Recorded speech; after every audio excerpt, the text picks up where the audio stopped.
विधानसभा निवडणूक तिन्ही पक्ष एकत्र लढणार असल्याचं राऊतांनी सांगितलेलं आहे। मवियामधील तिन्ही पक्षांमध्ये एक वाक्यता असल्याचंही त्यांनी सांगितलंय।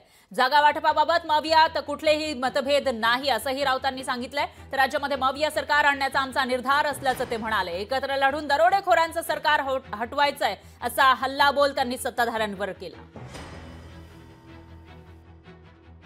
तीन पक्षांमध्ये एकवाक्यता आहे। जागा वाटपाबाबत कोणती मतभेद नाही। आम्ही तिघांनी ठरवलेलं आहे की कोणत्याही परिस्थितीत नोव्हेंबर महिन्यात महाविकास आघाडीचं सरकार सत्तेवर बसवायचं, एकत्र लढायचं, एकत्र काम करायचं आणि या महाराष्ट्रावर जे दरोडेखोरांचं सरकार बसलेलं आहे त्यांना हटवायचं। लोकशाही मराठी ऐका, पहा, जागरूक रहा।